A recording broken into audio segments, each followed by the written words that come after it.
Bu Rini, melanjuti informasi yang sudah saya sampaikan tadi dari 5 prioritas yang sudah ada, Bu. Saat ini, Ibu Rini sendiri memiliki prioritas di mana, Bu? Kalau saya lihat tadi ya Mbak, dari penjelasannya Mbak Amilda gitu ya, jadi baru kebuka nih pikirannya, jadi baru kebayang kalau ternyata saya tuh belum punya warisan yang bakal cukup buat anak-anak saya ya, walaupun mungkin suami ada gitu ya, tapi kan anak saya 2 gitu ya, tapi saya berpikirin ternyata kalau nanti saya nggak ada, suami saya nggak ada, nih anak-anak gimana gitu ya, jadi kepikiran gimana caranya punya uang pertanggungan atau warisan nanti kelak buat anak-anak saya cukup gitu loh Mbak Amilda.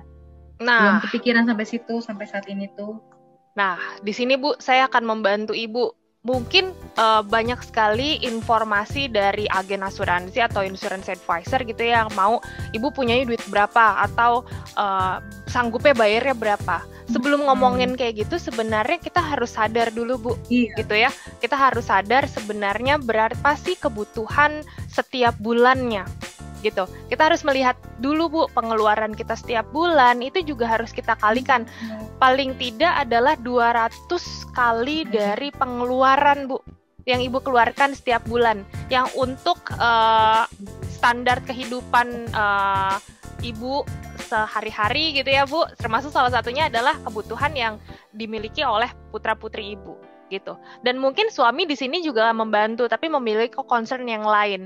Tapi nggak ada salahnya Bu dipersiapkan dari sekarang. Sekali lagi Bu, di sini saya bukan berarti menakut-nakuti ya Bu ya, atau memaksa Ibu untuk benar-benar paham gitu. Tapi paling tidak pada saat Ibu sudah merasa memiliki sebuah concern ataupun memutuskan untuk memiliki sebuah prioritas, itu sekali lagi menjadi salah satu hal yang memang harus dijalankan. Kalau nggak dimulai dari sekarang, kita nggak tahu ya Bu, kalau nunggu-nunggu nanti gitu. Sekali lagi, kita berharapnya pasti kita selalu sehat, sampai dengan nantinya melihat anak-anak kita tumbuh, sampai dengan bisa berdiri sendiri. Tapi pada saat hal tersebut memang masih dijalankan, kan sekali lagi ya, namanya resiko kita nggak pernah ada yang tahu ya Bu.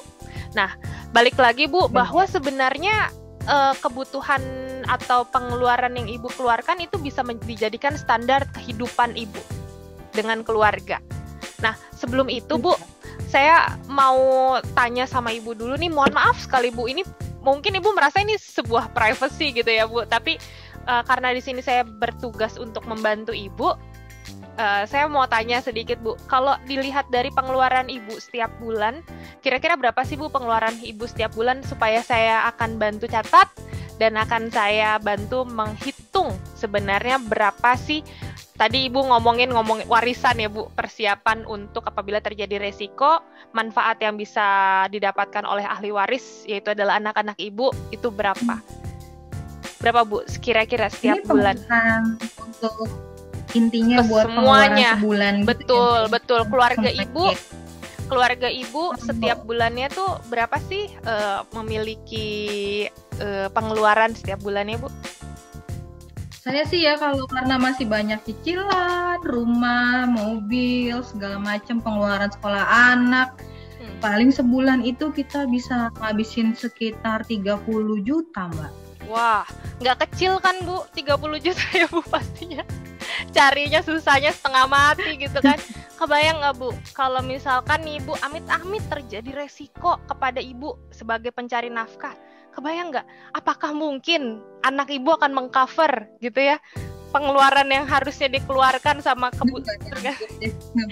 dengan usia masih 10 tahun sama 15 tahun tadi ya Bu, anak Ibu ya?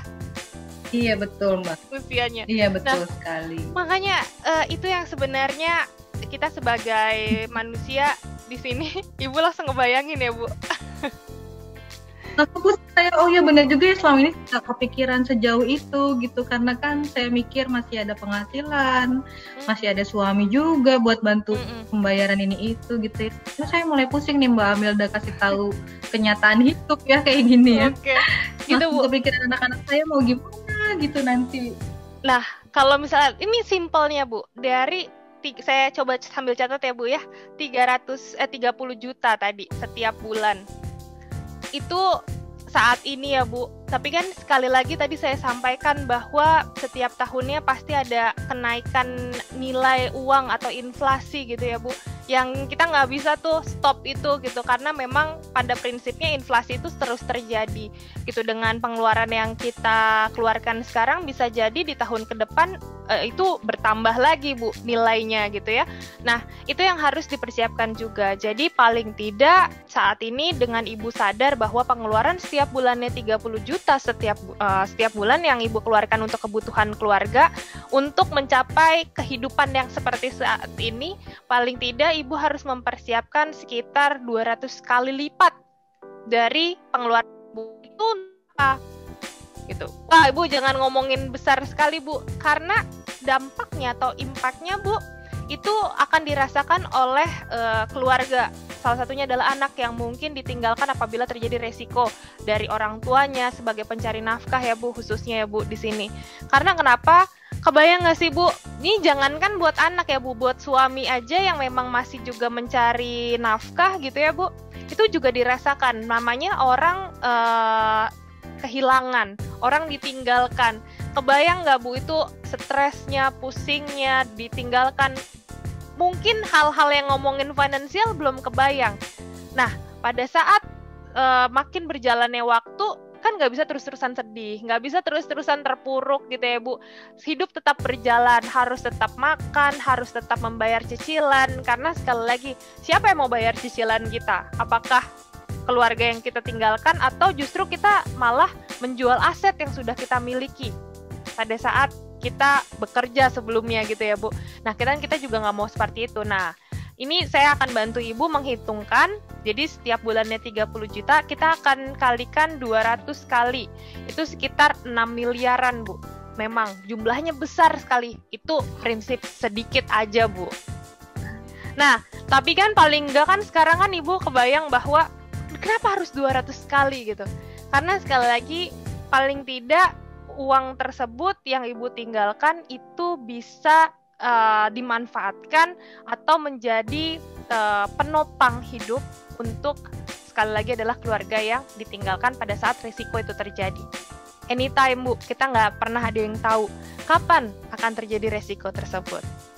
Tapi nggak usah mikirin uang 6 miliar ya Bu ya, kita akan benar-benar hitung idealnya untuk Ibu seperti apa.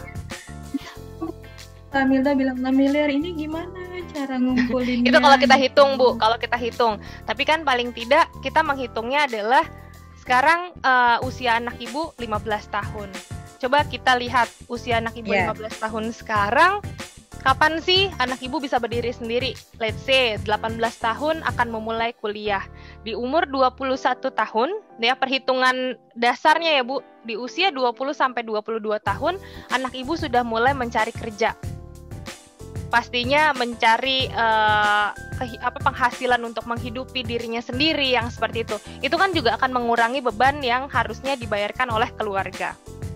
Tapi apakah itu bisa menjamin sudah cukup? Pastinya belum. Kalau ibu dan keluarga ingin tetap memiliki standar kehidupan yang seperti sekarang, hidup enak gitu ya Bu, karena kan ibu juga sudah kerja keras ya Bu. Pastinya tadi, ibu juga harus mempersiapkan uang pertanggungan sebagai legacy ataupun warisan kepada anak khususnya. Seperti itu Bu Rini. Sampai di sini Bu Rini ada concern lain Bu? Jadi saya pengen tahu sih sebenarnya gimana saya bisa nyiapin itu gitu. Jadi penasaran sih sebenarnya, lebih ke gimana caranya ya gitu sih. Saya nggak mau nanti anak-anak saya malah terlantar gitu ya.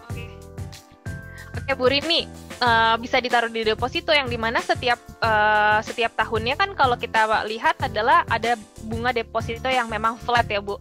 Nah di sini kita sarankan untuk Ibu Rini juga mempersiapkan. Mungkin sebelumnya suami sudah memiliki persiapan untuk uang pertanggungan mungkin ya Bu ya? Alhamdulillah sih kalau ditotalin ya suami udah punya 3 miliar. Kemarin saya juga ambil 1 miliar. Okay. Jadi saya pikir 4 miliar tuh udah cukup ya, rasa udah secure banget. Tapi ternyata hitung tuh masih kurang. Juga ya. Itu kalau kita melihat standar ideal dari uang pertanggungan gitu ya, satu keluarga atau kita ngomongin perorangan lah. paling tidak ibu sama suami kan karena memang masih sama-sama bekerja, sama-sama mempersiapkan gitu ya, apabila terjadi resiko salah satunya, itu paling tidak masih bisa untuk mempertahankan sekali lagi standar kehidupan di keluarganya ibu. Nah, nggak jadi masalah Bu, kita nggak usah fokus dengan ini, kan saya sampaikan bahwa UP ideal untuk ibu sendiri, karena dengan pengeluaran 30 juta memiliki UP ideal sekitar di 6-7 miliar sebenarnya Bu, gitu. Nah, ibu kan tadi kan sudah tahu ya Bu ya, bahwa standar ideal uang pertanggungan yang harus dipersiapkan sama ibu sendiri itu adalah sekitar 6-7 miliar. Tapi di sini saya sarankan apabila terjadi resiko dan uang pertanggungan tersebut keluar, dapat dialokasikan kepada deposito supaya tetap mendapatkan fixed income setiap bulannya, mungkin membutuhkan pengeluaran yang tetap sama seperti itu Bu. Nah Bu, di sini bisa saya bantu sedikit ya Bu ya untuk membuatkan ilustrasi supaya ibu mendapatkan gambaran Bu untuk yang kita bicarakan ini. Ya. Seperti itu. Ya. Oke Bu. Ya. Saya mohon waktunya sebentar ya Bu ya. Saya akan mempersiapkan ilustrasi untuk ibu dan saya akan langsung mempresentasikan ilustrasi atau gambaran kira-kira berapa yang harus ibu keluarkan.